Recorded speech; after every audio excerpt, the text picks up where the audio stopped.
Good evening, everybody. If you're new here, hi, I'm Morgan. If you are returning, thank you for returning. This is my Black Women in Architecture series. My name is Morgan Medley. I am located in Raleigh, North Carolina. I am a senior, and right now I attend Enloe High School.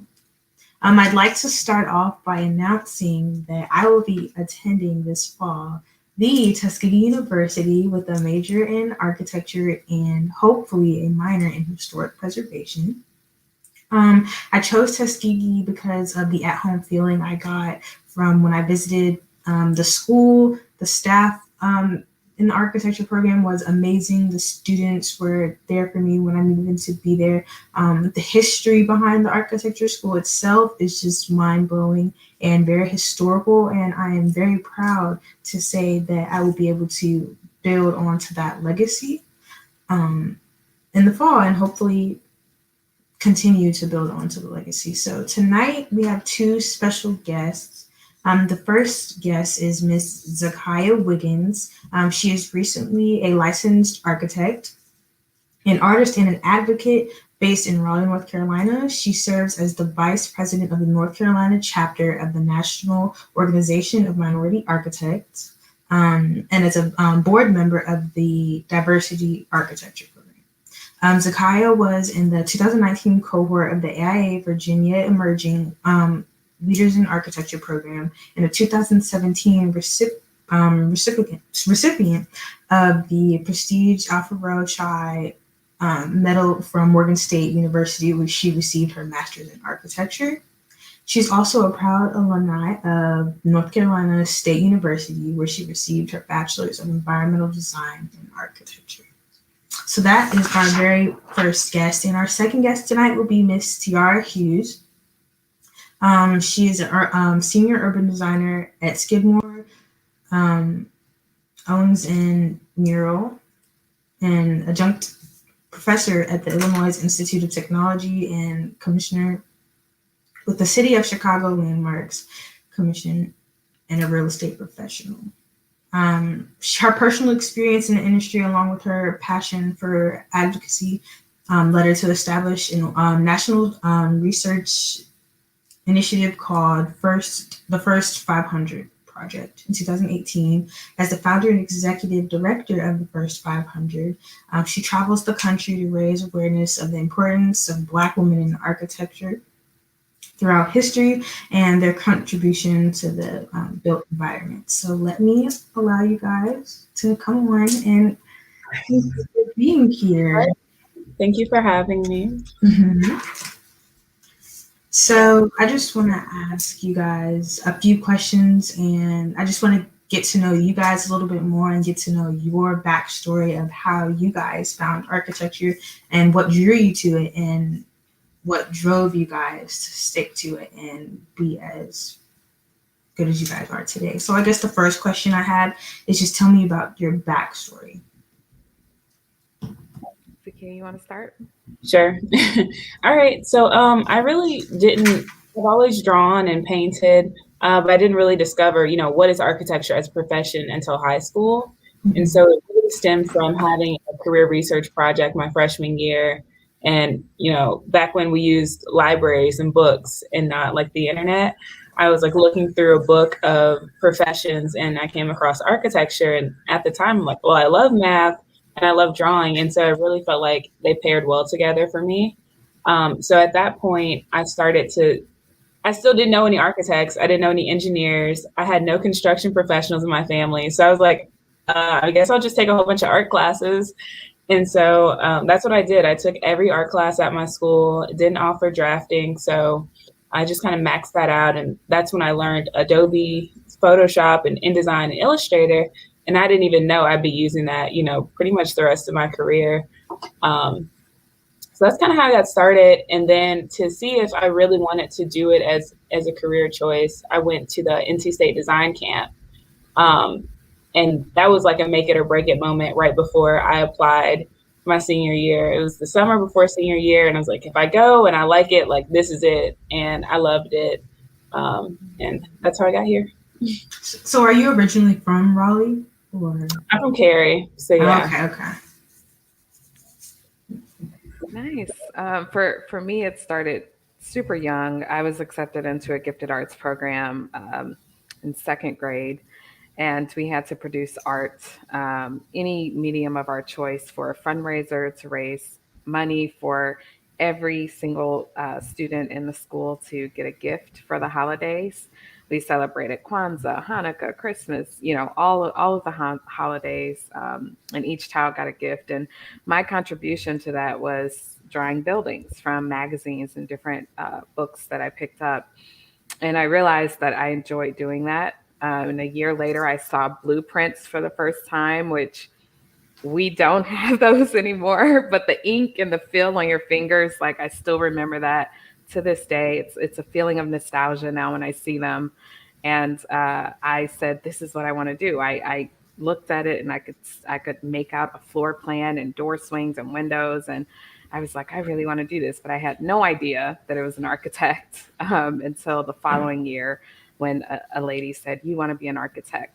And I kind of clung on to the dream since, and I didn't revisit it or see it again until high school. I was fortunate enough to go to a high school that offered drafting classes.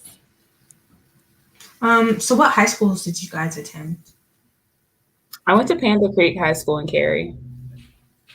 And I went to Kirkwood High School. I was accepted out from the desegregation program as an inner city kid. So Okay.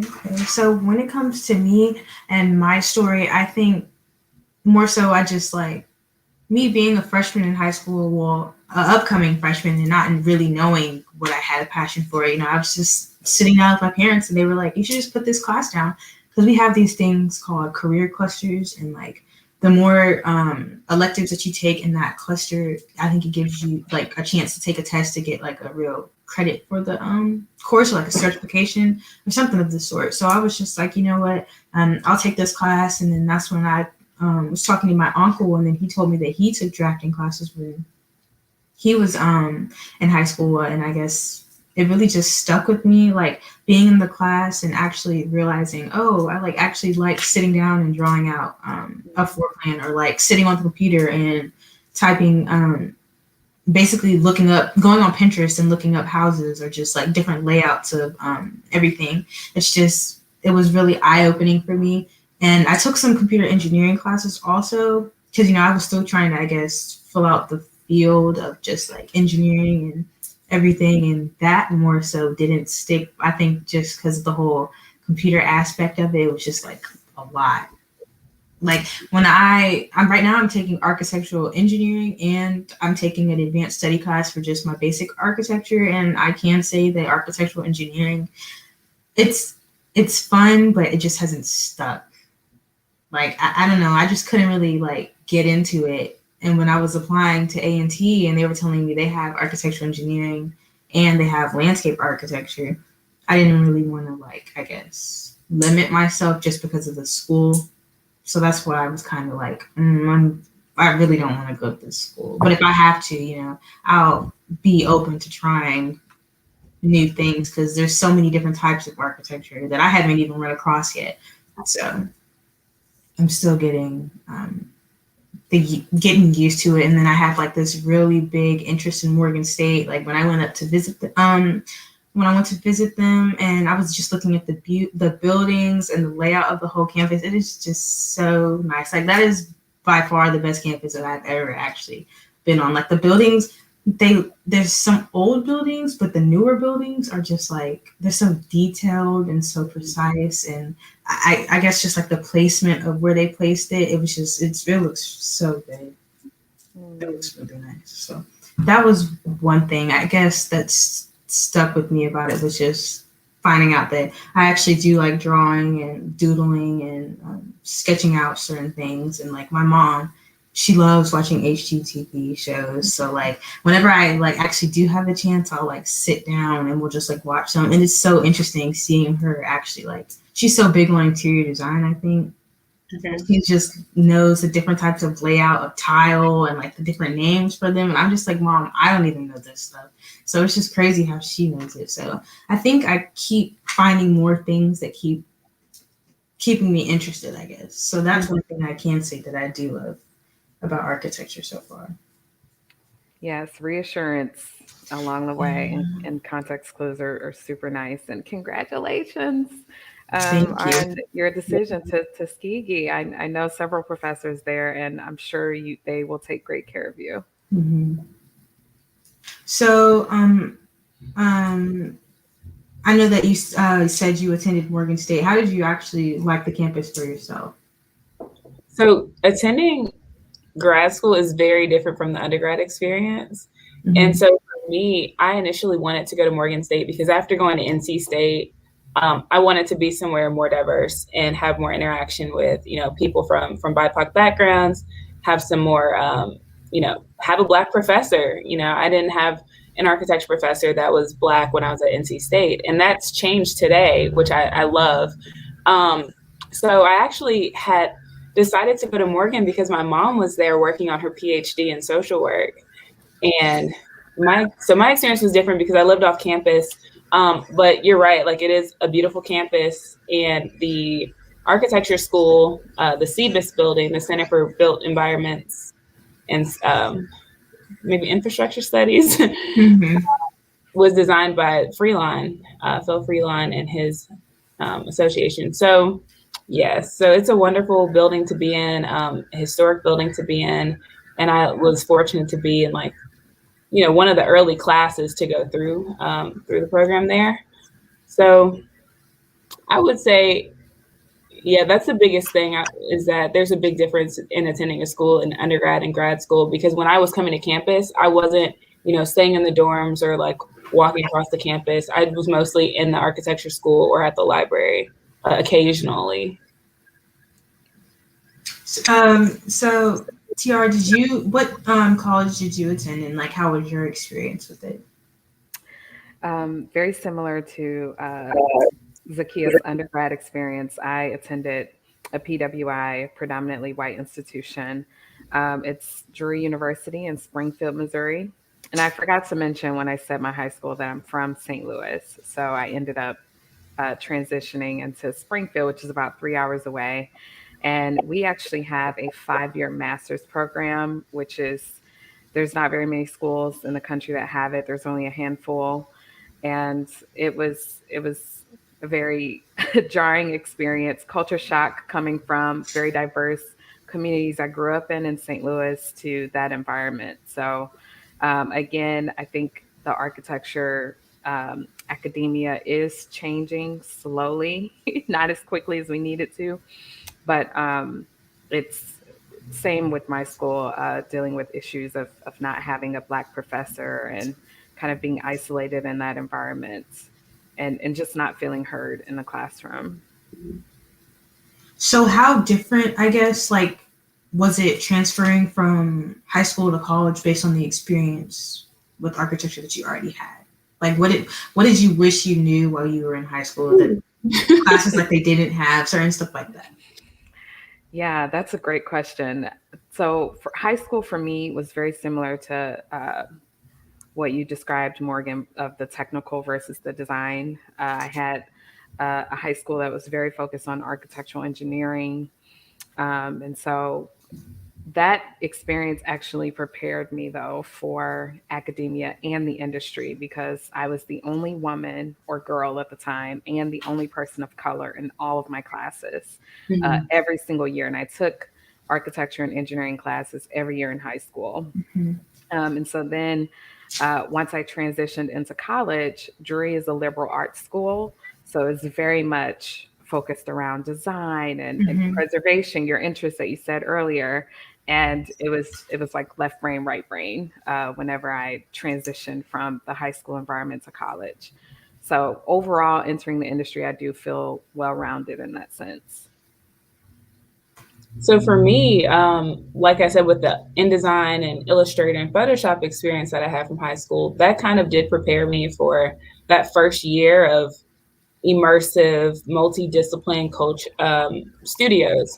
And so I had that kind of to rest on. But in terms of when we got into actually doing architecture, everything that I had done to that point had been abstract art. That's what I was into. And so it was completely different getting more rigid and learning like all of those drafting skills and all the more technical things is something that was a huge learning curve for me. Yeah, so with me and my classes, I know like since my freshman year, it's either been I'm the only Black person or I'm the only female. And I know like this year with one of my classes, it's two girls, and we've kind of like have had the same classes, but we've just never really taken them together. Um, and I can say it's good knowing that there's at least one other female that's actually interested in it the way I am, and she's she's not Black, so it's sometimes it's really like awkward when like since everything's online and we'll be like the only two on the call along with the teacher. It's just like it's like really awkward. But in class, I guess like being in person, it was easier to I guess make that connection with another person with the same interests as you. Mm-hmm. But even with through my architecture classes, like my core classes and everything, it would be awkward for me personally because I was always I wasn't the only girl, but I was the only Black person with me taking like honors courses and then all my electives being honors. So I can say that is an experience that I have had to go through. And if anything, instead of like making me not want to do it because of the uncomfortable feeling, it's made me like want to do it even more to prove something to myself, but then I guess also prove to other people and to inspire other people that just because, you're a minority or you don't see a lot of people like you doing it, that they're not out there. I guess you just have to find them. And that's one reason why I wanted to attend an HBCU was because I want to be surrounded with people that are like-minded, but also look like me. Even if it is a diverse class, even if, not everybody in my class is Black, just knowing that I'm not the only one out there because I've never actually had that experience, I guess. So it was only myself and my roommate that were the two Black people to graduate from our class, but also the only two Black women because there weren't any men that year. And I'm Arky and she's Texture. Like that's our nicknames for each other. And when you get to Tuskegee, like you're still gonna find like your tribe there and like your core group that you're gonna lean on throughout your time there. And that was really important for us to have each other when there's just so much going on in the world. Like in 2014, we studied abroad together in Ghana and in Prague. And so we had each other here and we had each other there. And we were in Prague and there was protests going on around the world, for Trayvon Martin, mm-hmm. for, for everybody, Brown. Right? Thank you, for Mike Brown. And so we had each other to lean on during that time. And that's an extra trauma, that we have to deal with sometimes on top of the studio work. And you get to the point where you're like, I need to do my work, but I also have this huge systemic oppression that I have to deal with at the same time. And, as a professional, we experience that too. And it's not just school. And so having a group that you can talk to about both your work, but actually what's going on with you is really important. So as being Black women, what's the main reason that you guys think that more Black women are needed in architecture? Would you like to take that, Tiara? Yeah. Why are more Black women needed in architecture? Well, I think, just taking a step back and reflecting on the industry, it was, created by white men, and it still is a white male dominated field. There is about 85% of white people, and then there is about 36% women. So it's still, we have a long way to go as an industry as far as gender and race. But, we bring a different perspective to the table. I've noticed just personally with projects and working with our communities, we respond to us, and we know what is needed for our communities. So our industry has failed us essentially over time because we haven't reflected the environments that we live, work, and play, right? It's like, mm-hmm. I'm not saying the world would be kumbaya and different now if the industry was diverse, but I am saying that I think a lot of our history would be written differently if we had been a more inclusive industry throughout time, because, you know, the ghettos and the different things that have happened and perpetuated systematic racism in our communities, I think would be a lot different if we had more of our voices at the table. And then particularly Black women, we make up less than 1% of the industry. We are 0.4% of all architects. And that's still astonishing to me to this day. And you know, we need us at the table. Women bring a different perspective than men. You can group all Black people together, but there's still nuances within that. So it's crucial that we have more of us. So Morgan, thank you for taking on this seat. And I'll add to that it's really as simple as the architects and designers that are designing and shaping a community should reflect the people that are in the community that they're designing for. And that's kind of the essence of diversified architecture. So I guess another question I have is, why do you think, I'm not sure if more Black women are afraid, I guess, to pursue architecture, but what would you think the main reason of that is? We can talk about it.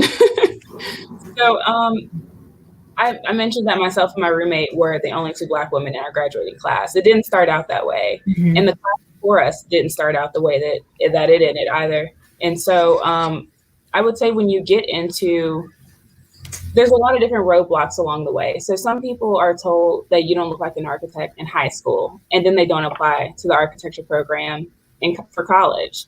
And then in college, they're told you don't look like an architect. And maybe it's directly, or maybe it's, you know, a reflection of how they're graded, how they're treated, how they're ignored, or how they don't see themselves reflected in any of the professors. And so that's another roadblock. And then you get to the point where, okay, you're graduating and it's time to get a job, and they don't get hired. And so there's all these different roadblock and pinch points that along the way you start to internalize, maybe this isn't for me. And that's what happens to a lot of people before they even get to the point of trying to pursue licensure, which is very expensive and a very long process. Yeah, I would just add on to that. Zakia hit it on the head, the nail on the head, with pinch points, right? Like, and I think it starts early on in childhood. Like Zakia said, before she studied, no one in her family was architects or worked in the industry or construction, right? So where was the exposure? And that was the same experience for me. I didn't get to meet an architect up until I moved to Chicago and entered the industry. That's when I met my first Black woman architect, right? So not being able to see and have access to these women that have already trailblazed for us is also something that we should increase. We have been increasing as an industry. And then also just providing more exposure and support along the way. I think it is pennies on a dollar for a firm to support a person becoming an architect. And what does it mean for that firm? It means that firm gets to charge higher overhead. It means that firm gets to put that person on more proposals. You get those pennies on a dollar back if you step in to fully support a person becoming licensed. And then all of the traumatic experiences that Zakia has already described along the way happens to every single one of us. Every panel that I've sat on and listened to Black people talk about their story and their personal experience has some sort of traumatic craziness that I'm sure our white counterparts don't experience.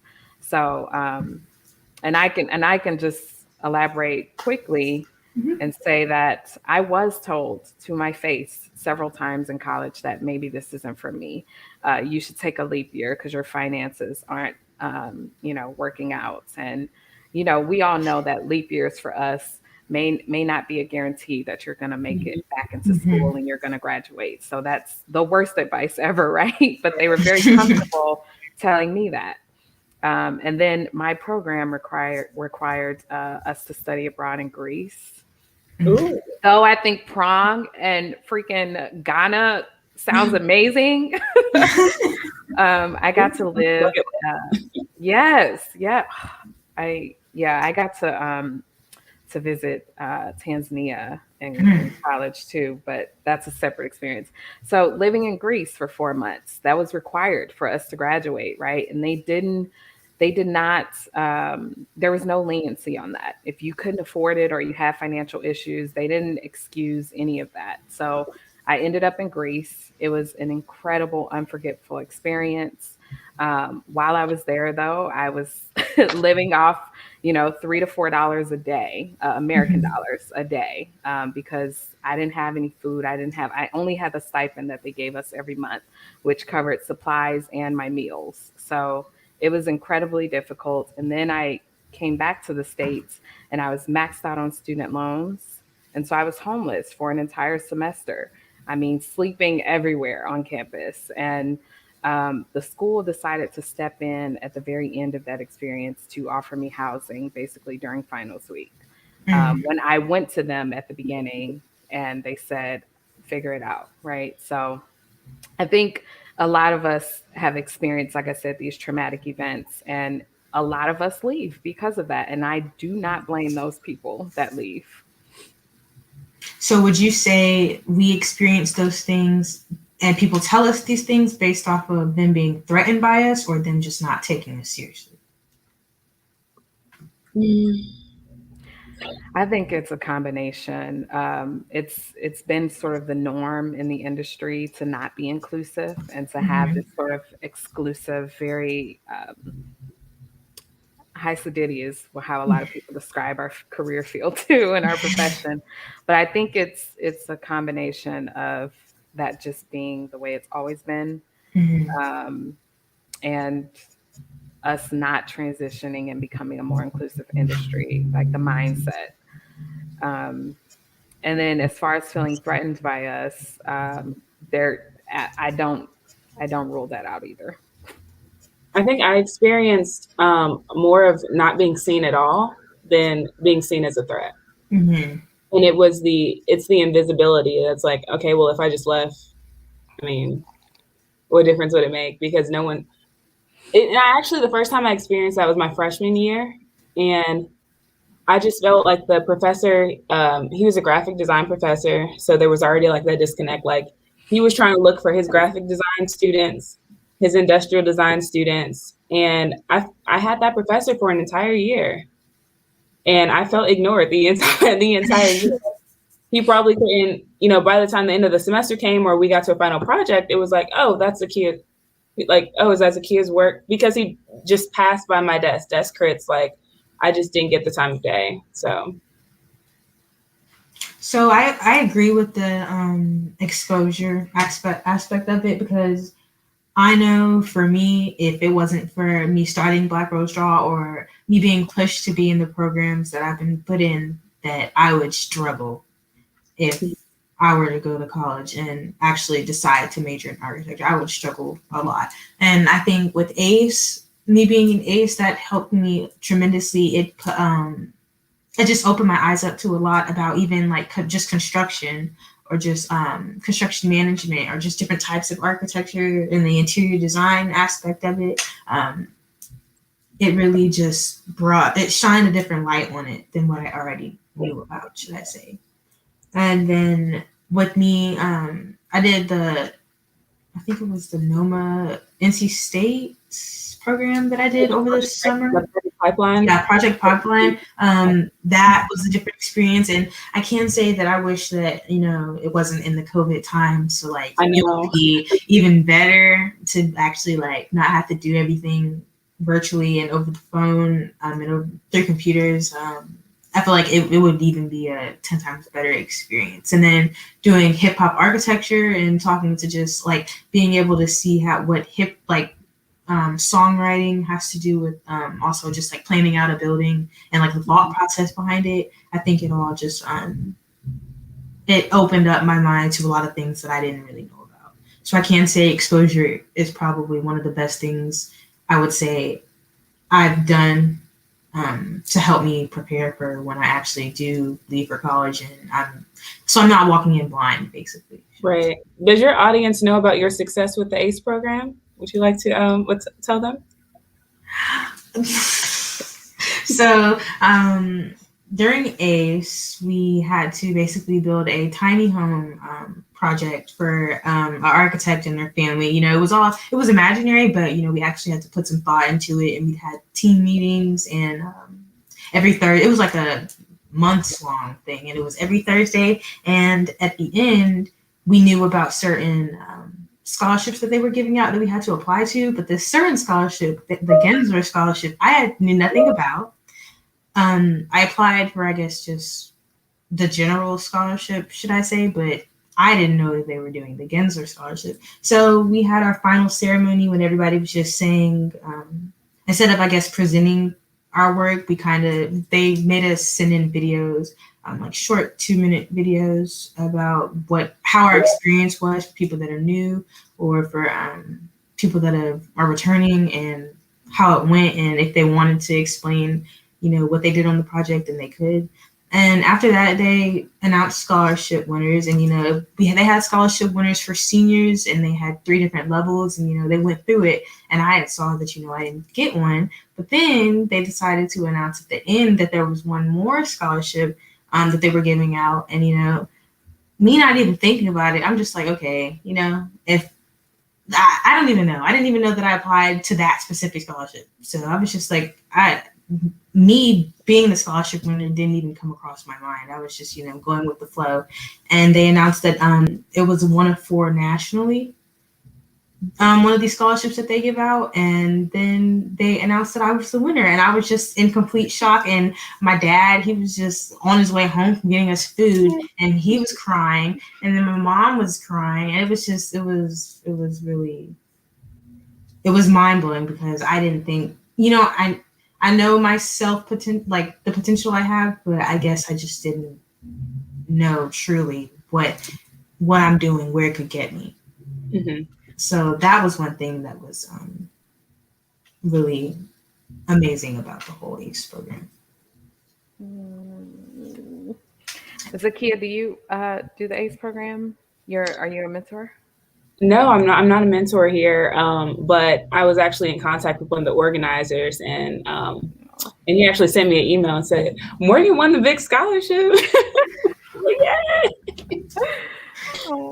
Because when my dad explained to me what Gensler was, I knew what it was, but I don't know how to explain it. Like, I didn't, I guess, give it a thought. I was just like, okay, it's just another scholarship. I probably didn't win, but if I did, that's just amazing. And if I didn't, congrats to whoever did get it. But when I saw my picture pop up, it was something else. I was in my room screaming, and I went downstairs and told my mom, and she started screaming. It was a really amazing experience. It's been a great year for you. Rightfully so. Thank you. So I guess I want to lean more towards the programs that you guys are in. And Tiara, I know you have the First 500 project. If you guys want to just explain a little bit more about those. Yes. So First 500 is a national research endeavor that's focused on highlighting the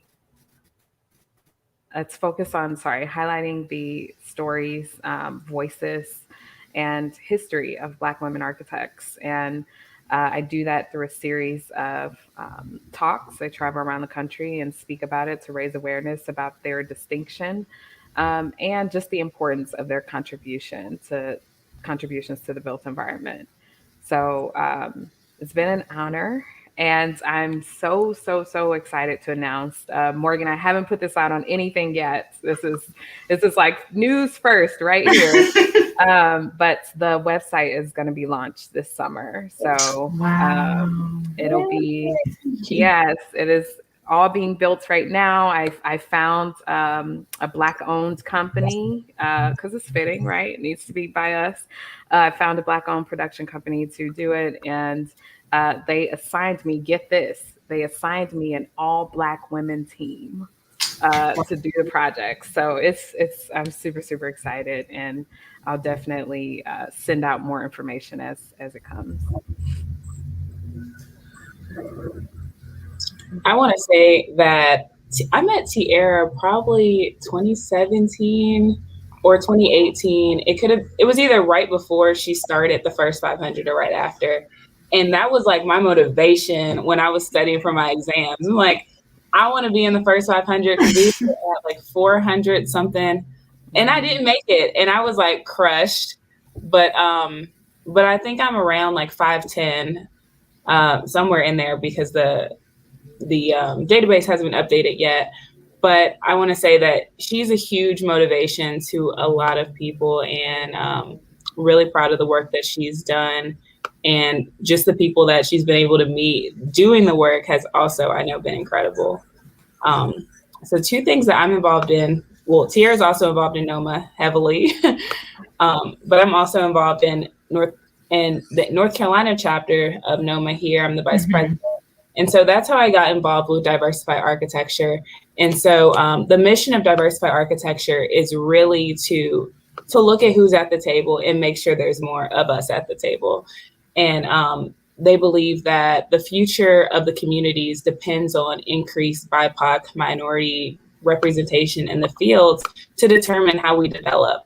And so when you look at the development patterns that destroy communities, it's typically not people that live in the communities that's destroying them. It's the people that come in from the outside, and don't care about displacement, and don't care about the culture of the communities, the generations that have been there. And so the long-term goal of Diversify Architecture is to really create more architects, but also more developers that come from BIPOC backgrounds, so that way we can do more thoughtful development of our communities. So I guess with the experience of the programs that you've been in, would you say that also, I guess, helped your career grow and as such?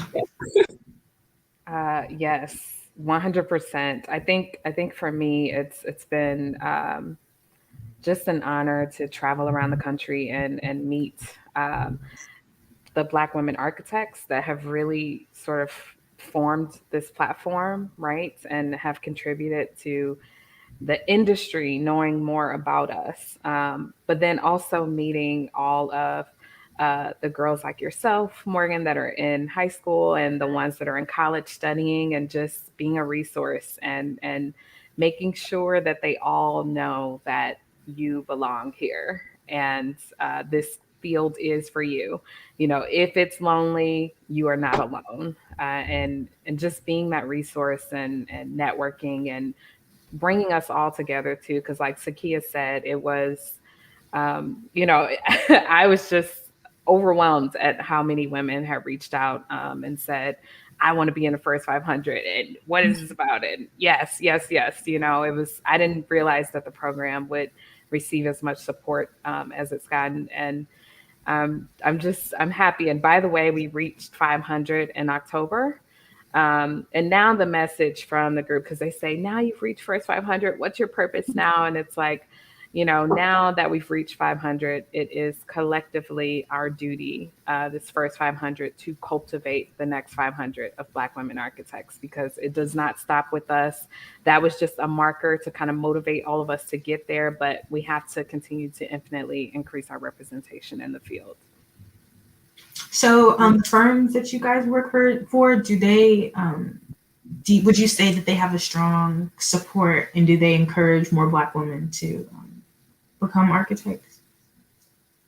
I would say Tiara and I have a lot of support from our firms. And so I know SOM promoted the event for tonight, but also with my firm, I think I started off in a really small office. And so they gave me every opportunity that I wanted to take. And so when I got there in June of 2017, and then in October, I'm like, so I want to go to the NOMA conference, and they went to the NOMA conference and, paid for it. And so that's really the thing. I think there's a lot of firms now that really want to increase BIPOC representation, but there's no need to increase BIPOC representation in your firm if you're not also going to provide the resources, if you're not also going to provide the support, encouragement, development, advancement, if they're not going to get, if no one's going to get promoted past that entry level position. And so being somewhere that you also see a path forward in your career is really important. Yes, and I second Zakia's opinion about the firms. You know, they have. I mean, if we're all being honest, you know, the murder of George Floyd changed a lot for our industry, and it kind of switched a lot of firms into gear. And thankfully and rightfully so for those firms to get on board, because we've been here, we've been doing this work, we've been great, and so the time is now that we're really finally starting to get the support that we deserve.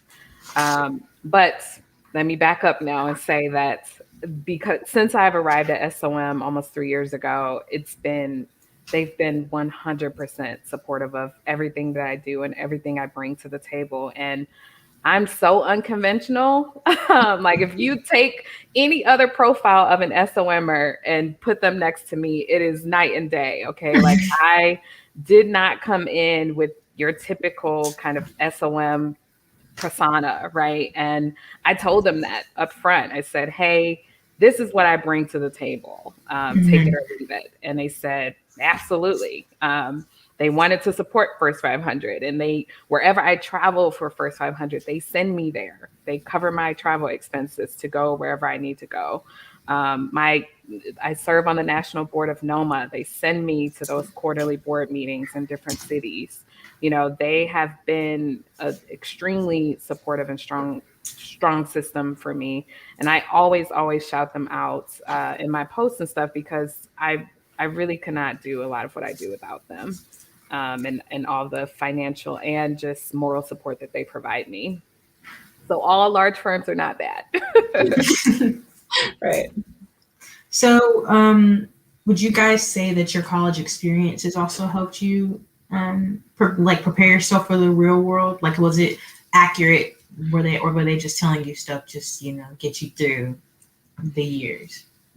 So having been to PWI and in HBCU, I would say that my PWI experience was really aggressive, but it was in a way that prepared me for anything. And my experience at Morgan, being at HBCU, was really, I think, where I found my voice. And so I talked about how, there were times where I felt invisible in undergrad, but at Morgan, I was really, when you don't have to worry about kind of that, oh, I'm representing the entire Black race right now with this project or this assignment or this essay, you're really just able to, create. And that's, kind of what everyone else is able to do at a PWI. They're not thinking about a lot of these things that we're thinking about. And so that's where I was really given a chance to just kind of relax and just be in my ideas. And with that, I think you mentioned in my bio that I have the Alpha Rho Chi medal. And so having that chance to have some leadership experience, I think helped propel me into getting the job that I started with after graduation. Yeah, I would say for me, prepared me, yes. In the most and highest best use way, no. But prepared me in a sense of, it was a PWI, right? Like I could count on my hands and toes how many Black people were on our entire campus. And that's our industry right now, percentage wise. And so, yes, it prepared me in that way. It helped me sort of develop my voice and how to present myself in PWI environments. But as far as just supporting and nurturing me and really helping me develop into who I am now, yes, I'll give them credit. The books and stuff were there, but I just think that there's a lot of holes from that experience that could have been filled with, a more accepting, because I have that now. Like I mentioned before with SOM, and comparing the two, you really truly start to understand, how much you were missing from that experience.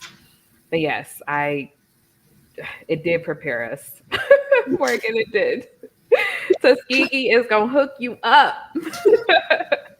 So, what was your kind of support system through college and through the experiences that you guys had to go through? Was it more so your peers that were your support system, or was it like family, or was it a certain profession that you had that you could just like, that could help you talk it out whenever you needed somebody to just listen?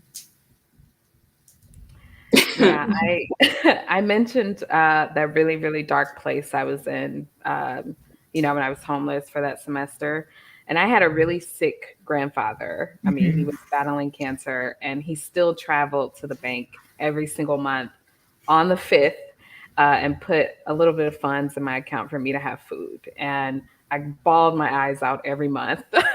But he was my backbone. He was my support. He was my light. He was everything that I needed to get me to the finish line of college. And then I had some peers that I got close to, and I would use their materials when they were finished building their models, like use their scraps to build my models, and they were very kind in that way. But yeah, your peers, you find one or two people who are non-architecture, who actually have normal college lives. They get sleep and they party and they get to do stuff that you don't dream of. So that I had a few of those as support as well.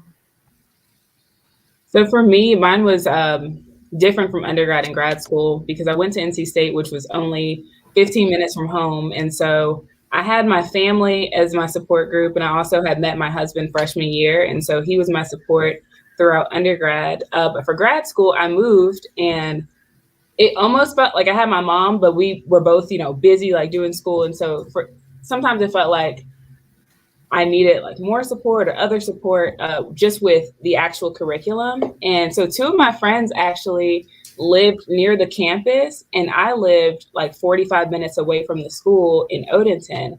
And when we got to the end of the semester, I actually stayed with them. So like you're so sleep deprived, Morgan.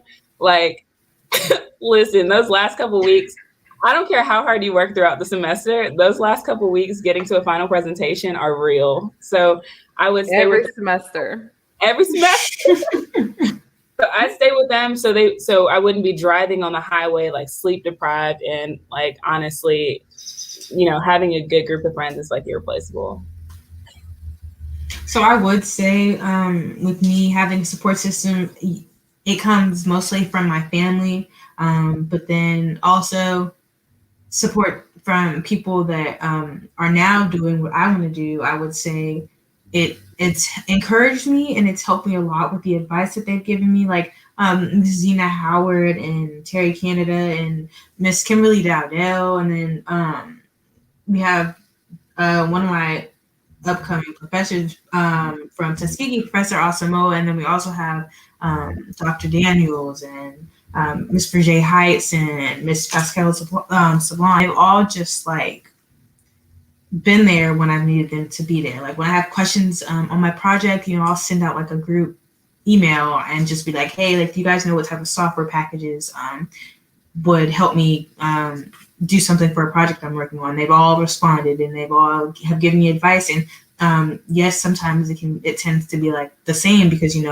they know what's best and what's not best to work with. But when I can say that it's really like helped motivate me whenever I needed someone to actually be there, and like being able to actually talk to students that they may be a little bit older than me, but they're in college now and they're actually experiencing it, and they tell me all about their sleep deprived stories and how they've had to just spend nights in the studios and everything. It's been really heartwarming knowing that knowing that there's people doing exactly what I want to do and showing me the steps to how to get there. But it's just up to me to actually pursue it and actually go with it. And that's a powerful network you just named. I hope you know. I hope you feel the gravity of those names. Mm-hmm. So, did you guys do any internships? Oh, of course. You guys are already on the list. Did you guys participate in any internships while you were in college? Yeah, yes. I started interning very early. I was like a sophomore, and I was one of the youngest in my class to start doing that. It was primarily because I needed the funds to get through school, but also the experience really helped align that question that you had earlier about, does academia prepare you? The internships that you do in college really do kind of help start to shape you into what the real world is like and what working in a firm is like and how different it is from school, because it's different. I mean, you still have the waves of deadlines and stuff, but everything is team oriented in the real world versus your individual isolated projects in school. So Mhm. interning was an invaluable experience. I highly recommend it. I was thinking nothing about interning. I didn't know I was supposed to be interning. Like I swear I didn't know I needed to intern in undergrad. I did work a lot of summer jobs. It's like I went back to design camp and I was a counselor. I was later a TA. I was a freshman orientation counselor, African American symposium counselor. So I was very busy during the summers. I just wasn't in an architecture firm. And so honestly, those experiences are what led to me getting an interest in teaching. That and also not having a Black woman architect as a studio professor also motivated me to want to teach. So my first internship wasn't until winter before graduating Wow. from Morgan. So that was my first office experience. And it was at Design Collective in Baltimore, and it was awesome. So it was like 4 or 5 weeks, and I got to work on, like a dozen projects in that time. And just figure out what that office environment was like before I started applying to jobs. And so that gave me an idea of, do I want to be at a small office or a big office, a small company, or, a big firm? Because you can work at a big firm and still be in a small office. And that was kind of the experience that sold me on moving all the way out to Roanoke after graduation. Wow. Well, my parents are big on the whole, like with the scholarships that I have received, and one specifically from the school. They're like really big on going up there and just being the best that I can be, because they constantly remind me that just because you got one scholarship doesn't mean you can't keep getting them while you're in school, because they give more scholarships to students already in college. So they're big on the whole keeping my grades up and like asking for help when I need it, but not just asking for it when I don't feel like actually trying first. Also, I'll add to that, like your dedication will show. And so for me, the most money I ever spent in my life was that first year of grad school, because it's graduate credits. The architecture course load is heavy, and I was an out-of-state student. And so I was at financial aid. I'm looking at them, they're looking at me, and we're like, this is a lot. And so the loans weren't going to cover it. Mm-hmm. And so when my parents actually had to come out of pocket to pay for some of my education just for that one semester, I was there like it was my job. Like my classes were in the evening. I was there at 8, 9 o'clock, and that's driving the 40 minutes, right? And so after that first semester and getting a 4.0, the head of the architecture department, sent me an email in the spring, like, hey, you have in-state tuition, right? And I was like, no, but I would like it. And so I was able to get a graduate assistantship, and that brought my tuition down to in-state tuition. And also I was able to receive a stipend. And so it made the expense incredibly less than it was, not only that semester, but for the entire following year. And so your work ethic will precede you. Yes, I agree with that. I lived in our financial aid office, and because of my sort of, my energy, dedication, the perspective that I introduced to the school, which was not one that they normally had. I had a lot of higher ups, like deans and VPs of the school, presidents, like really just lend a hand to me. A lot of those summers that I had internships, my housing was free on campus. If I had to go home, they gave me storage for free for my stuff and around campus. And then also the financial aid piece. Like my parents have high school educations, and the financial aid stuff was all on me every single year. And so I lived in the office with those people, and they were so kind and just walked me through how to do that every semester or every year at the same time, around the same time. And that a lot of that funding that you get is first come, first serve. I'm sure your parents has it all covered though, Morgan. Yeah, they are on it when it comes to stuff like that. Like the amount of spreadsheets we have for just like schools and like scholarships, it's a lot. But I can say that I'm really thankful to have them in my corner when it comes to that. Mm-hmm. But we have 5 minutes left, so I just wanted to let each of you guys give a word of advice to me or just to any young girls out here that want to do architecture, but are scared to pursue it or are in the works of doing it and feel like they just can't do it anymore. Mm-hmm.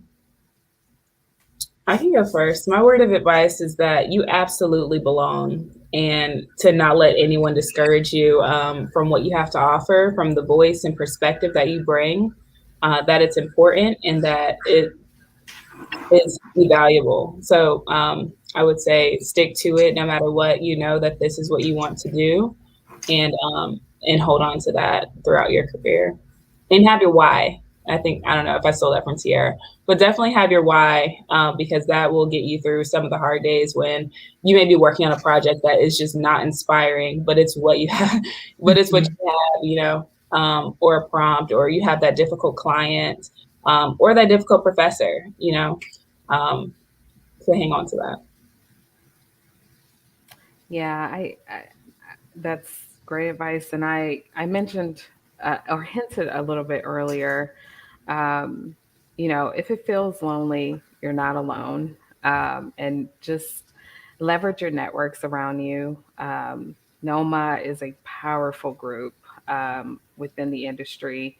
The National Organization of Minority Architects, there are student chapters, but most of the states, not all yet, but most of the states, especially ones with architecture schools, have a chapter that you can leverage and become a part of. And also, if one door closes, which so many doors have closed for me, 3 will open. So don't worry about your path kind of altering. I think a lot of us have untraditional paths into the industry and how we do things. And then the last thing I would say is echoing what Zakia said, you belong here. You belong here. If there is no well to drink from, dig until you create one. Well, I just want to give you guys a big thank you for actually responding to me and wanting to be on the show and actually giving me really good advice and actually talking to me. It's really appreciated. Thank you. Thank you for having us. And then I'll hopefully pretty soon I'll be getting in touch with you guys just in case I just have any extra questions or I just need someone to actually talk to. Absolutely, we have to meet up before you go to Tuskegee. Yeah, reach out anytime. I will. I just want to thank everybody for watching tonight and make sure that you guys sign your daughters up for our session that is going to be next Saturday, I believe. And just thank you all for actually tuning in, and I will see you guys next time. Thank you.